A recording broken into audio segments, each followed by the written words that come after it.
হে দুনিয়ার মানুষ, ভালো করে শুনেন, মনোযোগ দিয়ে শুনেন। একেবারে ভাবেন সেই রিস্কাওয়ালার কথা যে নিজে রিস্কাও না, অন্যের কাছ থেকে দৈনিক 200-300 টাকা ভাড়া দিয়ে রিস্কা নেয়।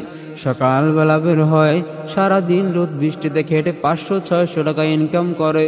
সেই টাকা থেকে রিস্কার মালিককে ভাড়া দেয়, নিজের খাবার কিনে, তারপর বাকি যা টাকা থাকে তাতেই ছেলে মেয়েদের স্কুল ফি, মায়ের ওষুধ, স্ত্রীর হাত খরচ, ঘর ভাড়া সবকিছু চালাতে হয়। আজ সেই রিস্কাওয়ালাকে বলা হচ্ছে তোমার রিস্কা নিষিদ্ধ। আমার প্রশ্ন হলো, তার পরিবারের আজ কি খাবে? তার ছোট ছোট সন্তানদের পেট ভরাবে কে? তার বৃদ্ধ মা বাবার চিকিৎসা চালাবে কে?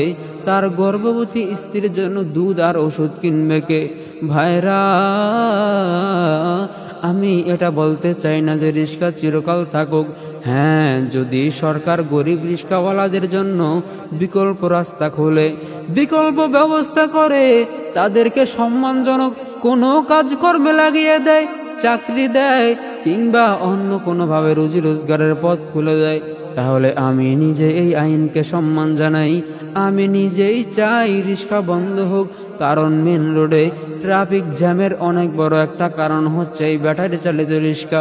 বর্তমানে আমাদের দেশে, বিশেষ করে ঢাকার শহরে ব্যাটারি চালিত রিস্কা বন্ধ করার সিদ্ধান্ত নেওয়া হয়েছে।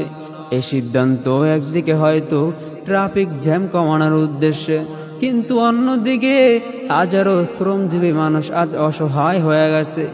আজকের আলোচনায় আমরা সেই কষ্টের চিত্র তুলে ধরব ইসলামের আলোকে। আল্লাহ তাআলা বলেন, তোমরা ন্যায় বিচার করো, সদাচরণ করো এবং আত্মীয় স্বজন ও দরিদ্রদের হক দাও। রাসূল কারীম সাল্লাল্লাহু আলাইহি ওয়াসাল্লাম বলেন, তোমরা শ্রমিকের ঘাম শুকানোর আগেই তার মজুরি দিয়ে দাও।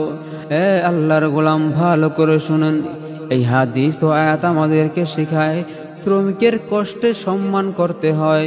গরিবের মুখের আহার বন্ধ করে দিলে আল্লাহর আরশ কেঁপে ওঠে।